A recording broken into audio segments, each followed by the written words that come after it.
Muy buenas noches. Hoy jueves no solo tenemos a Ortuñez, sino que tenemos nuestra sección La felicidad está en tu mano, de mano de Patricia Vicente. Muy buenas. Muy buenas noches, Ruth. Cuéntanos un poquito hoy de qué vamos a hablar. Pues hoy vamos a hablar sobre cómo gestionar las emociones, el control de las emociones, que tanta influencia pues tienen en nuestra vida cotidiana. ¿Cómo se manejan un poco las emociones? Cuéntanos un poquito.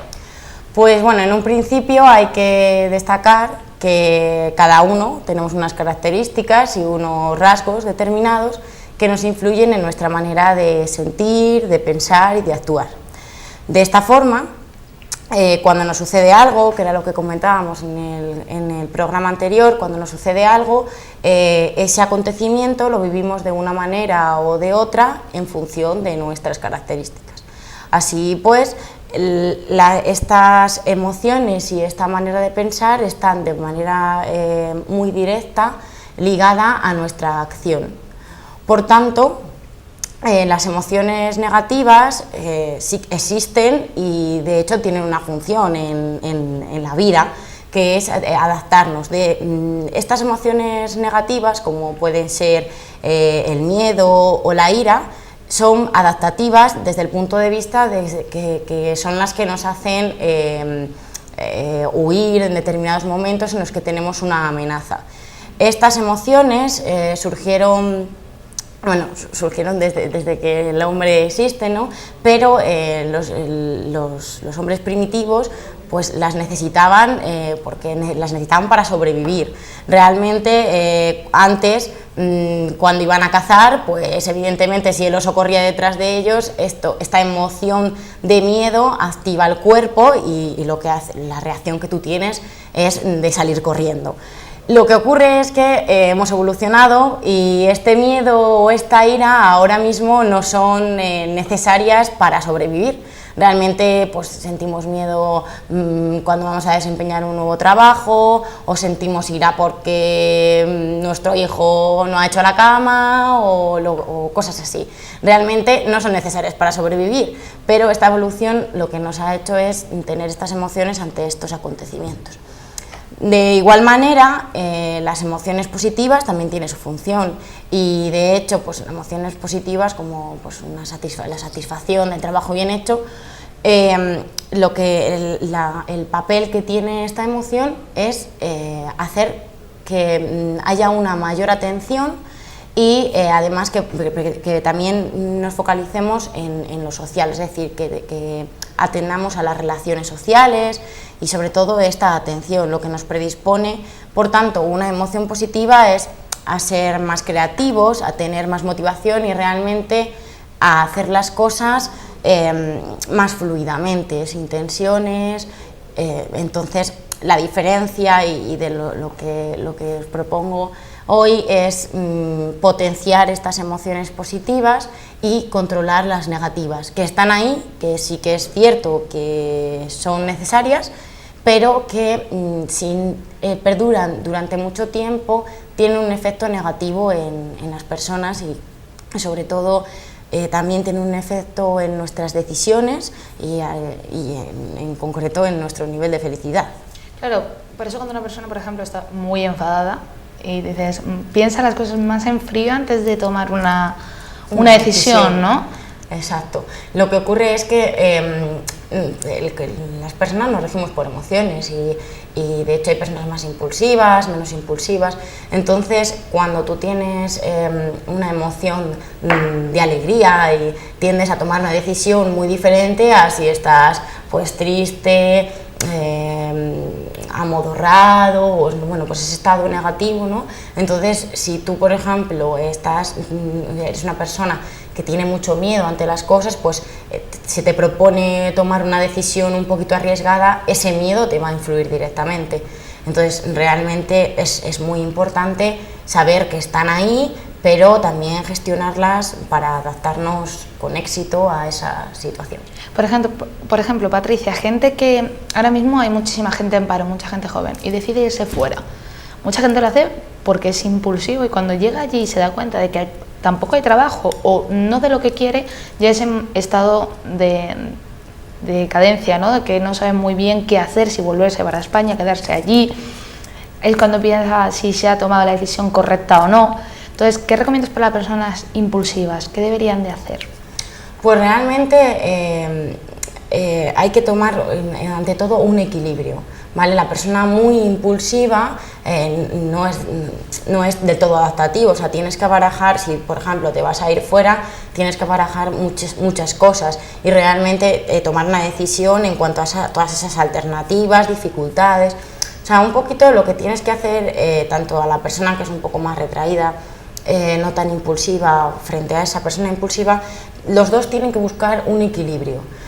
¿Cómo buscar ese equilibrio? Pues simplemente hay que ver qué objetivo quieres, cuál es tu objetivo y plantearte tú dónde te encuentras, es decir, pues no sé, si me voy a ir a otra ciudad o a otro país, ¿dónde me encuentro? Pues tengo que barajear económicamente, tengo que barajear emocionalmente, mi ilusión, mi disponibilidad pues en cuanto a tiempo o pues hombre, si eres una persona con hijos, pues qué vas a hacer con esos hijos o cosas así. Entonces, barajear dónde estás, cómo te encuentras con todas esas situaciones actuales, qué dificultades se te pueden plantear y cómo las vas a afrontar. De tal manera que si tú antes de tomar esa decisión has barajeado cómo afrontar esas dificultades que se te van a plantear, al fin y al cabo cuando se te planteen, porque realmente cuando tú cambias algo, das un cambio, no es un camino de rosas, eso lo sabemos todos, entonces, pero si tú ya vas preparado, esas dificultades no van a ser tomadas como fracasos, ¿vale? Sino como, bueno, pequeños baches que son necesarios para conseguir realmente lo que tú quieres, que es conseguir ese puesto de trabajo, porque si tú estás dudando entre si ir, no ir, o aceptar o no aceptar, es porque hay algo que realmente quieres cambiar. Entonces, ante todo, es buscar ese equilibrio. Y para la persona que no es del todo impulsiva, pues bueno, realmente ese miedo que tú tienes es real o esa dificultad que se te plantea es tan grande como tú la pintas, porque luego tendemos a exagerar, bueno, pues en la situación, pues a lo mejor, no, es que yo no puedo, ¿cómo me voy a ir de mi casa si no sé cocinar? Bueno, pues ese problema tampoco es tan grande, ¿no? Porque tiene solución. Claro, tiene solución, pero hay mucha gente que se escuda en esas cosas, entonces simplemente es barajearlo realmente y tomar esa decisión. ¿Podemos decir entonces que una persona con las ideas más claras maneja mejor las emociones? Está claro que una persona que realmente controla sus pensamientos, sus ideas, toma unas decisiones adecuadas, ¿vale? Porque tú estás dando un razonamiento a las cosas que tú haces y eso influye en tu emoción. De tal manera que los pensamientos lo que hacen es dar una explicación a tu cerebro, ¿vale? Y te crea una emoción. Esa emoción lo que hace es generar una acción. Si tú piensas, como también comentábamos en el programa anterior, si tú piensas esto me va a salir mal porque cualquier motivo, ¿vale? Me va a salir mal, lo que tú estás generando es una emoción negativa de me va a salir mal, pues tristeza o ese miedo, ¿no? Del que seguridad, ¿verdad? Seguridad. Lo que va a ocurrir es que esa emoción tú ya no te sientes con ganas, con alegría, con motivación para hacer esa acción, entonces realmente eso va a repercutir muy directamente en tu acción. ¿Y en qué crees que falla esa falta de emoción? ¿Cuáles son, podríamos decir, los factores que pueden hacer que la gente pierda esa ilusión por emocionarse a hacer cosas, por lanzarse a nuevos proyectos, por ejemplo, que ahí entraría bastante las emociones? Sí, está claro que lo que ocurre es que cuando tú te lanzas a algo o cuando estás ilusionado con algo es porque tú sientes una alegría, ¿vale? Y si tú te sientes alegre te predispones a estar emocionado, ¿no? Con algo y sobre todo lo que te hace es disfrutar más de lo que haces. Hay un concepto también de psicología positiva que se llama flow, ¿vale? Es un término que significa fluir realmente en español, y a lo que se refiere es a esa fluidez al trabajar, ¿vale? Siempre yo lo recuerdo porque hay un ejemplo muy claro que es de una isla en Japón, creo recordar, que se llama Okinawa. Y me gusta ese ejemplo porque narra muy bien lo que es el flow, el fluir, el disfrutar, el tener esa emoción hacia lanzarse a un proyecto.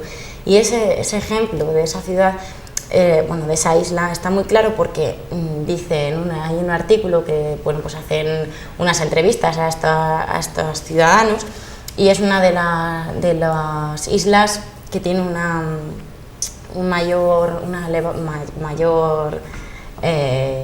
me saldrá edad, o sea, la población es muy anciana, y lo que dicen sus habitantes, bueno, aparte de que su vida se basa mucho en una alimentación muy saludable, que es muy importante, lo que se basan es en disfrutar del trabajo. Dice un señor de, no sé si tenía 96 años, que llevaba toda la vida trabajando en el campo, y dice, es que mi vida es trabajar en el campo, no me cuesta ir a trabajar todos los días. ¿Por qué? Porque tiene esa emoción positiva, de alegría, de disfrutar. Entonces, esa conexión hace que no le cueste ir a trabajar todos los días por la mañana, o que realmente con 96 años siga yendo a trabajar y a echar horas en el campo, que realmente es algo bastante duro. Hombre, y es que además yo creo que el problema que hay ahora es que o la gente no puede disfrutar del trabajo porque no lo tiene, o el que lo tiene está muy quemado porque trabaja más horas de las que están plasmadas igual. Entonces podemos decir que la población en general está bastante infeliz. Eso parece ser. Parece ser que, o lo que nos reflejan las noticias, un poquito cuando tú hablas con la gente, es ese sentimiento, ¿no? de descontento con el trabajo, con esas horas que se dedican. Lo que ocurre es que, claro, la palabra crisis aborda, para cada vez crisis es como, no lo quiero ni oír. Es porque tenemos algo negativo asociado a la crisis. Y crisis significa oportunidad, significa cambio. Etimológicamente, exactamente no sé cómo se escribe, ¿vale? Pero significa cambio. Y un cambio es una oportunidad para mejorar, para tener más alternativas. Entonces, es una oportunidad, realmente se debe de verlo así, porque si tú asocias, vale, estamos en crisis, es difícil, es complicado, ¿vale? Cambiar de todas maneras lo hablaremos también a lo largo de otros programas. Es difícil cambiar este chip, ¿vale? De la palabra crisis, pero realmente es una oportunidad de cambio, y si tú asocias a esa crisis algo positivo, te va a dar, por ejemplo, pierdes el trabajo, ¿no? Y tú piensas, pues joder, es que he perdido el trabajo, ¿no? Es que realmente pues estoy mal, ¿no? Estoy mal. Pero si tú supieras de antemano que cada vez que pierdes el trabajo vas a encontrar otro mejor, dirías, bueno, pues he perdido el trabajo, ¿no? Lo que pasa es que tendemos a decir, ¿qué más nos dará decir? Bueno, a lo mejor encuentro otro trabajo mejor. No, que tendemos a decir, pues es que me quedo sin trabajo, ¿no? Hay como dos maneras de ver las cosas. Normalmente tendemos a ver las cosas peor de lo que son.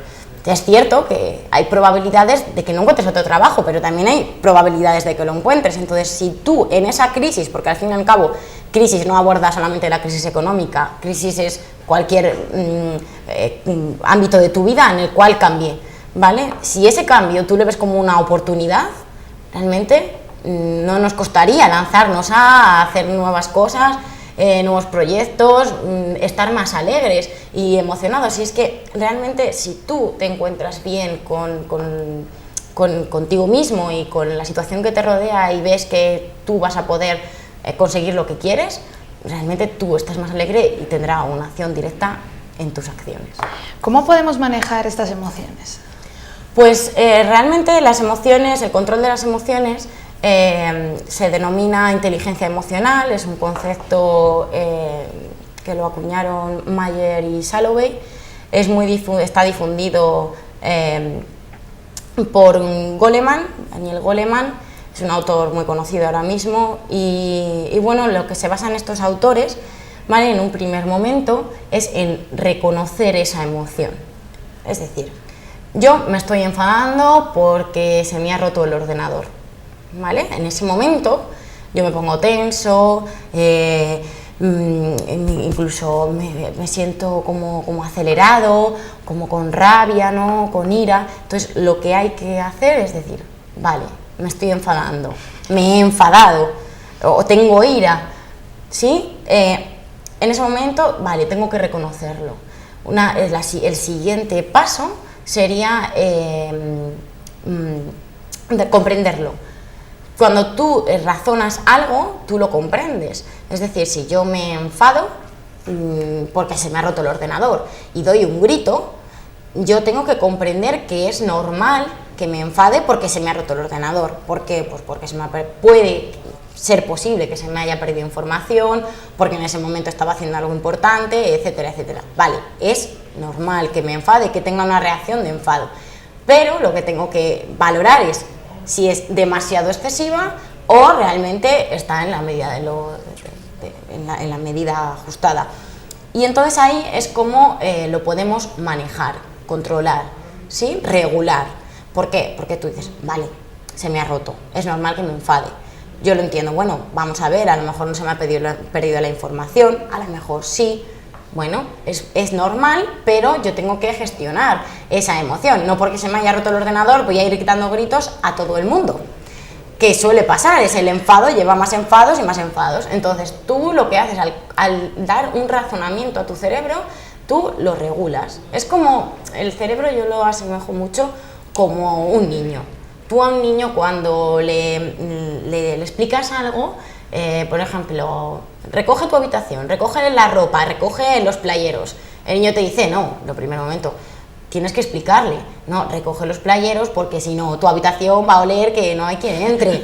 O yo no soy aquí quien para recogerte a ti los playeros. A lo largo de su vida tú le vas dando una serie de explicaciones, ¿vale?, para que él admita una serie de normas y unos hábitos, sobre todo hábitos. Entonces tú lo que haces es lo mismo, tú lo comprendes, le das un razonamiento y lo controlas. Entonces de esta manera es más fácil gestionar esas emociones negativas que perduran en el tiempo y que son negativas para nosotros, pues realmente adaptarlas y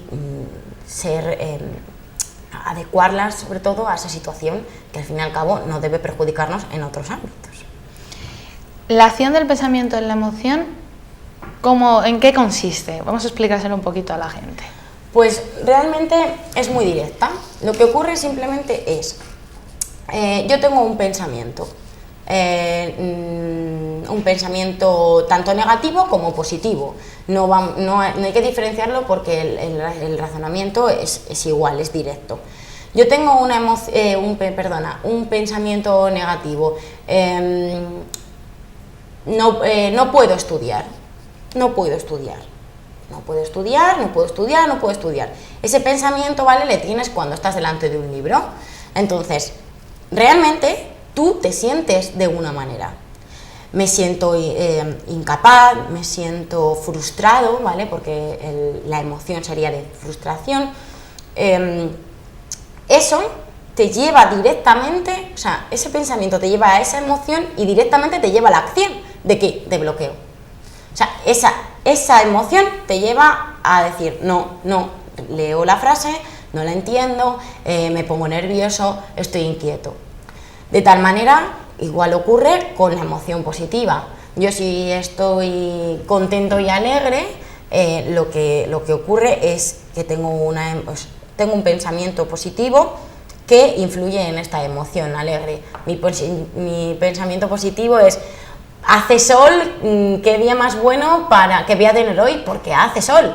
Yo estoy teniendo un pensamiento muy positivo, va a ser un buen día. Realmente, yo como me encuentro alegre, salgo por la mañana y como yo estoy contento y alegre, doy los buenos días a mi vecino. ¡Hey, buenos días! ¿Qué tal? Anda, pues mira qué majo el vecino que me ha contestado y que me ha dicho que qué bien. Uy, qué bien, pues está yendo bien el día. Realmente, tú como has tenido un pensamiento de va a ser un buen día, tú te sientes alegre y tienes una acción directa de saludar a tu vecino con una gran sonrisa. Entonces, lo que ocurre es esa red directa, tanto de pensamiento, emoción, acción. Asimismo, lo que ocurre, ¿vale?, es que, bueno, además lo podemos ver en la imagen que se muestra. Lo que ocurre es, cuando tenemos las emociones, influyen directamente, como estamos viendo, en las acciones.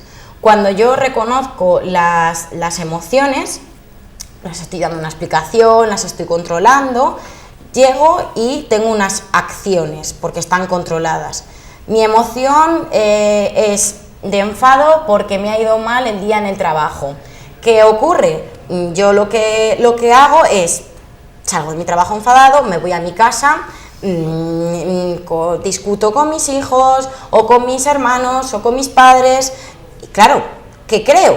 Una acción negativa, una acción en contra de mis relaciones. Entonces, ¿qué ocurre? Si yo lo que hago es controlar mi emoción de enfado, ¿vale? Estoy enfadado porque me ha ido muy mal en el trabajo, me ha salido muy mal, ¿vale? Es normal que esté enfadado, pero este enfado tengo que controlarlo. Este enfado no tiene nada que ver con cuando llega a mi casa, que mal me va a ir. Pues no, yo ya lo tengo controlado. Entonces, ¿qué hago? Mis acciones mejoran. ¿Esto que influye? En mis relaciones, que también mejoran. Las relaciones, ¿qué hacen? Si yo estoy en mi casa muy bien y muy a gusto, ¿qué ocurre? Que mi entorno, mi crisis, que es lo que hablábamos antes, que es mi problema, va a mejorar. Porque si yo llego y estoy en mi casa bien, mi día al final, a las 10 de la noche, ha sido maravilloso en mi casa, al día siguiente ese enfado parece que como que ha disminuido. Sin embargo, si encima en casa estoy mal, enfadado, al día siguiente vuelvo a estar enfadado, porque es una rueda.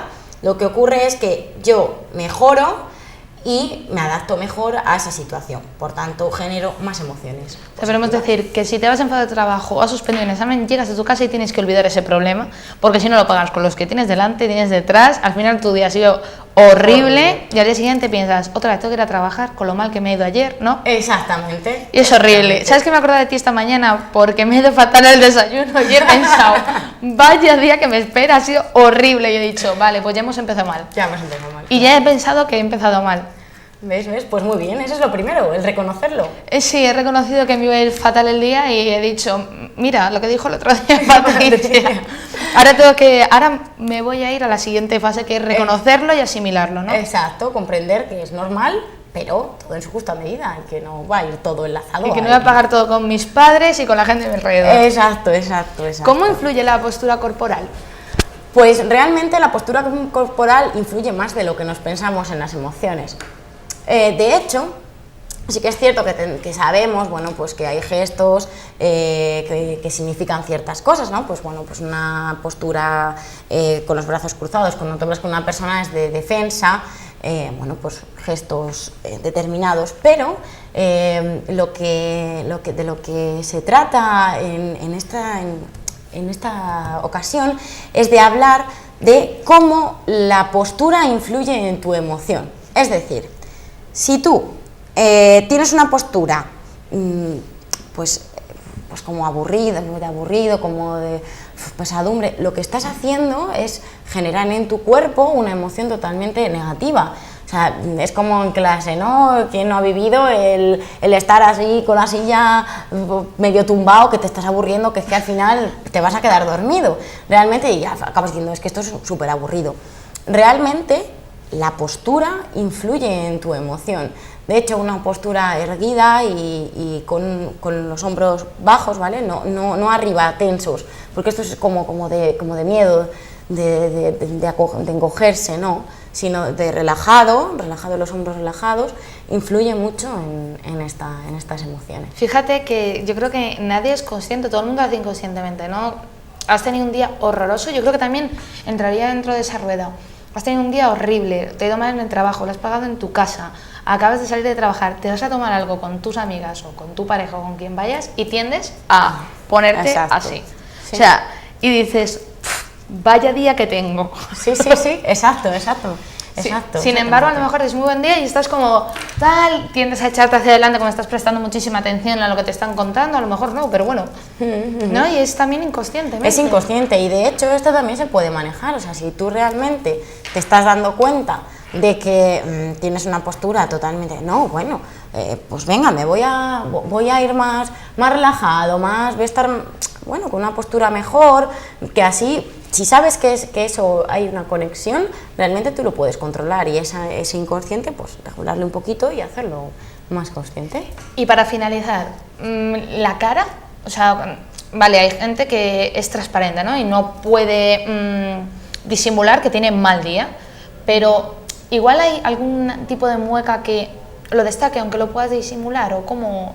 Realmente, o sea, tenso, ¿no? Sí, cada persona, bueno, pues hay personas que, pues lo que dices, ¿no? Que la cara es transparente y que no lo pueden evitar, pero realmente, al hilo de cambiar esta emoción, sobre todo cuando se está enfadado, se tensa mucho la mandíbula.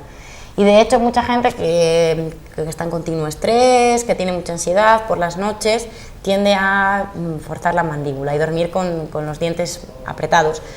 De esto también hay que ser consciente. También las manos, el estar así, ¿vale? Con el puño cerrado y los pulgares para adentro, ¿vale? Esto también genera un reflejo de tensión.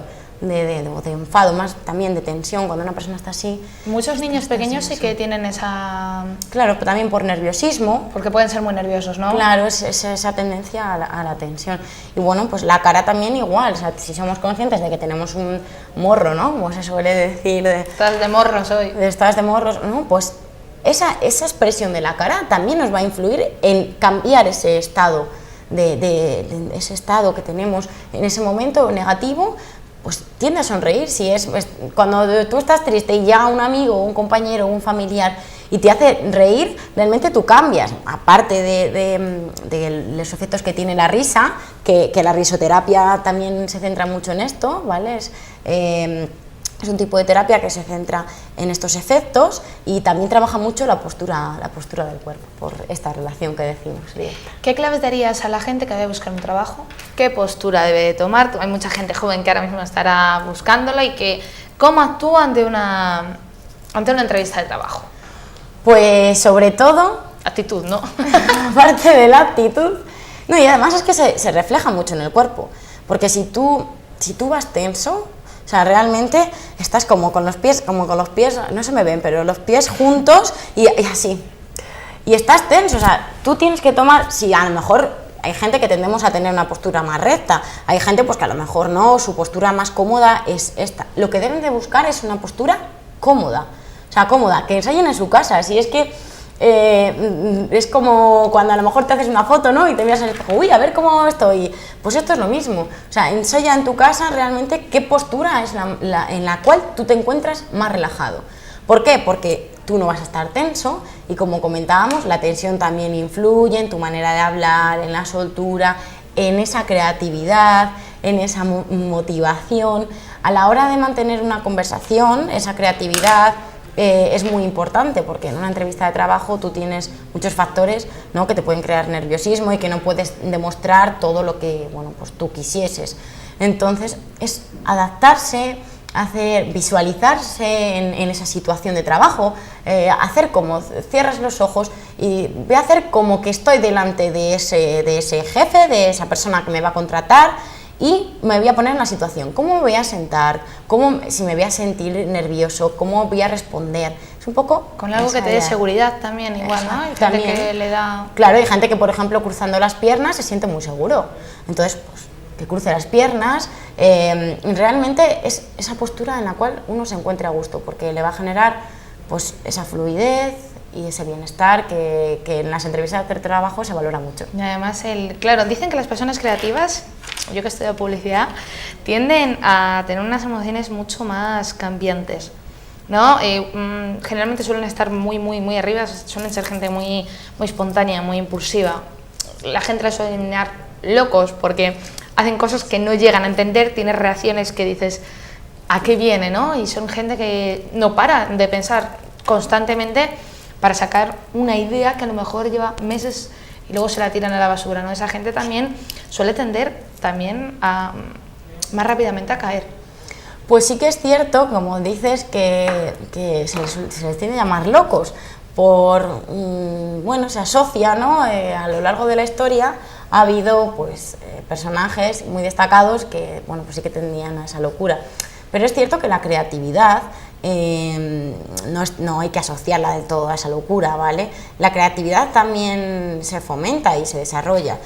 Hay una frase muy destacada que realmente no recuerdo del todo, pero el ejemplo la verdad que es perfecto. Decía Einstein, ¿vale? Cuando estaba con la bombilla, creando la bombilla y decían, bueno, pero habrá fracasado muchas veces, ¿no? Porque hasta que claro, ha creado la bombilla habrá fracasado muchas veces. Y él decía, no, yo he descubierto, porque creo que lo descubrió a la número 101, no estoy muy segura, pero algo así, o a la 99, algo así. Y dijo, no, yo he descubierto 100 formas de ver cómo no se hace una bombilla. Entonces, realmente, lo que vemos ahí es que, aparte de ser gente creativa, ¿vale? Es gente que persiste mucho en sus ideas. Sí. Y sobre todo, como tú decías, vale, sí, a lo mejor hay gente que bueno, es más cambiante de emociones y tal, pero aprovecha esos estados de grandeza, ¿no? O de inspiración, es cuando nos aprovecha para tener esa creatividad. Y realmente sí que es cierto que tienden a ser más impulsivos y bueno, al fin y al cabo la creatividad surge en un estado de bienestar, de fluidez y de emociones positivas. Bueno, genial la sección de hoy. ¿Qué vamos a tener para la semana que viene? Pues para la semana que viene lo más seguro que tengamos es cómo afrontar los fracasos, afrontar el miedo a fracasar, porque realmente es bastante importante afrontar ese fracaso para no quedarse en él y poder superarlo y tomar más oportunidades. No te he preguntado, pero ¿tienes la pizarra? ¿Vamos a utilizarla sí, hoy? Sí. Bueno, pues a la vuelta de la publi te dejo aquí perfecto, con ellas y se lo explicas, ¿vale? Perfecto. Ahora volvemos. Muy buenas, aquí estamos de nuevo y como en el programa anterior os voy a proponer un par de ejercicios para que creamos este entorno del que venimos hablando de positividad, de emociones positivas, de pensamientos positivos. Y realmente lo que hace falta es crear un hábito y para ello hay que entrenar. Por tanto, hoy lo que os propongo es que dediquéis también al final del día, una vez a la semana o cuando vosotros creáis conveniente, que dediquéis un par de minutitos a pensar qué es lo que hacéis bien, porque todo el mundo hace bien algo. Por ejemplo, cantas muy bien o alegras por la mañana a tu familia. No hace falta que seas un artista en algo, simplemente en qué es lo que tú haces bien y en qué contribuyes para hacer las cosas mejor. Es decir, tú realmente tienes unos propósitos y estás haciendo algo para conseguirlo. Bueno, pues dedica esos minutos para ver qué es lo que tú estás haciendo para mejorar, simplemente.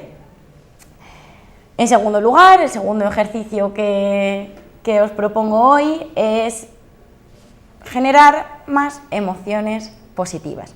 De tal manera que lo primero que vamos a hacer es coger una hoja, ¿vale? Yo os lo muestro en mi pizarra y lo que vamos a hacer es lo siguiente. En un primer momento hay que tener un pensamiento, ¿sí? Ver en qué nos vamos a centrar y es un recuerdo bonito, ¿vale? Primero vamos a pensar en un recuerdo bonito. Un recuerdo que te haga feliz, un recuerdo que te haga feliz, ¿vale? Algo que te haga sentir bien, algo que te ha pasado en tu vida y que, bueno, pues que es positivo para ti. En un segundo lugar,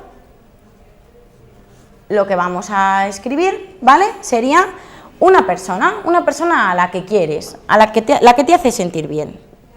Persona querida, ¿vale? Una persona querida. En un tercer momento, lo que vamos a hacer es escribir, ¿sí? Muy bien. Vemos el recuerdo bonito, la persona querida y un deseo, ¿vale? Un deseo que tengas a corto o a medio plazo, algo que tú vayas a realizar, ¿vale? Que tengas ese deseo y que sea, pues eso, no a muy largo plazo, sino algo cercano, un deseo a medio, largo plazo, ¿sí? Muy bien. Por último, lo que vamos a hacer es, una vez que lo tengas, ¿vale?, es pensar en un color. Por ejemplo, para el recuerdo bonito, pues lo voy a asociar al color azul, ¿vale? Color azul. La persona querida, pues lo voy a asociar a el verde. Para mí va a ser el verde. Y para el deseo ese a largo plazo, o a medio o a corto, perdonad que os he puesto a largo y no es a largo, es a corto y a medio plazo, ¿vale? Entonces, lo asociaríamos al marrón, mismamente. Una vez que lo hemos asociado, pues con si queréis, yo por ejemplo tengo aquí 3 cartulinas, ¿vale?, de 3 colores diferentes. Por tanto, yo tendría el recuerdo bonito para el color azul, la persona querida para el color verde, ¿sí?, y el deseo en el color marrón. ¿Qué haría? Pues simplemente podemos el deseo dibujarlo o escribirlo, y haríamos lo mismo con el azul y con el verde. Esto es una propuesta porque bueno, nos da la oportunidad de poder colocarlo pues en nuestra habitación o en la nevera o a lo largo de la casa, y realmente cuando lo veamos, fijarnos y decir, anda, pues mira, o el recuerdo bonito, pues mi boda, o un recuerdo bonito, el día que fui al parque con mi familia. Esa emoción que te genera, ¿vale?, ese bienestar, lo recuerdas y lo asocias a ese color. En caso de que pues no lo pongáis por la casa o en el frigorífico, lo que podéis hacer es asociarlo a un sitio de la casa, a un color que haya en la casa, pues a lo mejor a la mesa de escritorio o a un juguete o a un elemento de decoración, y cada vez que lo veamos, pues intentar reconocer esa emoción que nos proporciona, pues, por ejemplo, para mí la persona querida, pues el verde, mamá, pues me genera un sentimiento, me genera una emoción positiva, de tal manera que lo que hacemos es crear un entorno optimista, crear un entorno de emociones positivas, que como hemos dicho, esto conlleva a más emociones positivas y por tanto genera un mayor nivel de felicidad. Esto es todo por hoy, espero que os haya gustado, que realmente trabajéis estos ejercicios porque son muy importantes. Ya he dicho que hay que entrenar, hay que adquirir un hábito para conseguir ese nivel de optimismo óptimo. Esto es todo por hoy, muchísimas gracias por estar viéndonos hoy.